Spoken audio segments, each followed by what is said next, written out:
咁 appreciation 同埋 revaluation 嘅分別係乜嘢咧？呢兩個係講緊 currency 啦。咁佢一個其實係講緊一個係呢個自然啦，自然咁升值啦。咁呢一個咧係講緊政府出手去改個匯率嘅。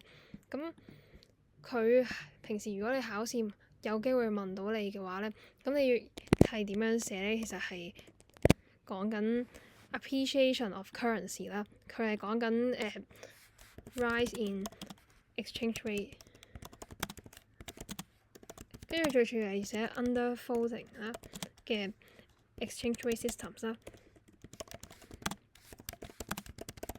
咁你最重要就係講 folding 啦，因為咧佢呢一個 appreciation 咧其實係講緊佢個匯率升咗係因為個 market 嘅 demand and supply 啦，或者資金炒上去啦。咁所以咧一定要講 folding 啦，即係佢隨時都可以變嘅。咁跟住咧，而 revaluation 咧係講緊呢一個政府咧或者係央行喺一個 fixed 嘅 exchange rate 底下咧去高調咁樣宣佈自己個貨幣升值啦，所以佢自己調高佢個 official 嘅 exchange rate 啦。咁英文你就咁考試寫嘅時候就係咁樣 government 去 revise 佢個要寫叫做 fixed 嘅 official exchange rate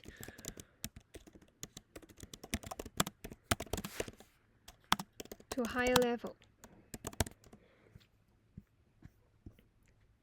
咁佢哋兩個仲有啲咩分別？其實都係講緊主要分別係講緊邊一個搞啦。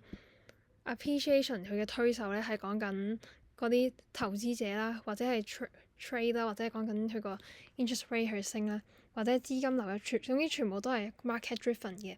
咁而 revaluation 咧，佢嘅推手咧係講緊政府或者係央行啦，佢嘅一紙命令啦，一夜之間去改呢個 official rate。咁通常咧係用嚟去應付嗰個咩盈餘過大，或者係通脹壓力啊，或者係咩國際壓力嗰啲啦。咁大概就係咁多啦。